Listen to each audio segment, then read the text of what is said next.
ஒருத்தன் போட்டிக்கே போல, மாற்றுத்திறனாளி ஒருத்தர், அவன் போட்டிக்கும் போல, அவன் விளையாட்டு வீரன் கிடையாது. இந்த ஒரு படத்துல வந்து வடிவேல் சொல்லுவார்ல, அண்ணன் பேரை நல்லா பச்சை குத்தி கொடுங்க, நாங்க கோப்பையை வீட்டுக்கு கொண்டு போற மாதிரி அவன் பாட்டுக்கு வரான், ஒரு கோப்பையை கொண்டு வரான். அதாவது திமுக பொதுமக்களுக்கும் சரி மற்ற கட்சிகளுக்கும் சரி நீதிமன்றத்துக்கும் விபூதி அடிக்கும். நமக்கு எல்லாம் தெரிஞ்ச கதை தான். ஏன்னா கரையான் வந்து சாக்க தின்றுச்சு, எறும்பு வந்து சர்க்கரை தின்றுச்சு, அதெல்லாம் தெரியும்.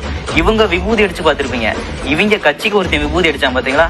ஒருத்தன் சக்கர நாற்காலியில கொண்டு வந்து நான் பாரா ஒலிம்பிக்கு போனேன்னு சொல்லி அதை உதயநிதி கையில கொடுத்து அதை முதலமைச்சர் போட்டோ எடுத்து எங்காவது ஒரு அரசியல் கட்சி எங்காவது ஒரு அரசு இப்படி கேவலமா நடந்து பார்த்திருக்கீங்களா? ஒரு விசாரிக்கிறது கிடையாது, யாருன்னே தெரியாது. ரோட்ல போறவனை கூட்டிட்டு வந்து நான் விளாண்டேன்றான், கடைசியில பார்த்தா அவன் வீரரே கிடையாது. அப்படி ஒரு போட்டியுமே நடக்கல.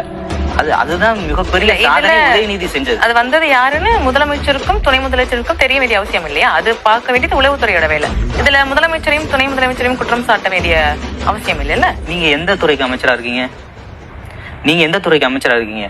விளையாட்டுத்துறைக்கு அமைச்சரா இருக்கீங்க.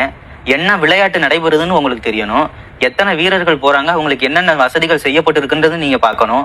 உங்களுக்குன்னு ஒரு தொகுதி இருக்கு, அந்த வேலையும் பார்க்கணும். அப்போ நீங்க உங்களுடைய வேலைகளை செய்ய மறந்து, உங்களுடைய கடமைகளை செய்ய மறந்து, சினிமா மோகத்தில் யாராவது ஒருத்தர் மியூசிக் டைரக்டர் வந்து மியூசிக் ஷோ வைக்கிறான், இல்ல எங்கேயாவது வந்து செஸ் போட்டி வைக்கிறான், இல்ல கார் ரேஸ் வைக்கிறான்னா அங்க குடும்பத்துடன் சென்று போய் பாக்குறது. இப்ப கூட துபாய் போயிருக்காரு. அவங்களோட பையன் பிள்ளைக்கு வந்து காலாண்டு தேர்வு விடுமுறையை கொண்டாடுவதற்காக குடும்பத்துடன் போயிருக்காரு. இந்த மாதிரி போனா விளையாட்டுத்துறையில யாரு விளையாடுறான்னு உங்களுக்கு தெரியும். இல்லைன்னா உங்களுக்கு விபூதி தான் அடிப்பான்.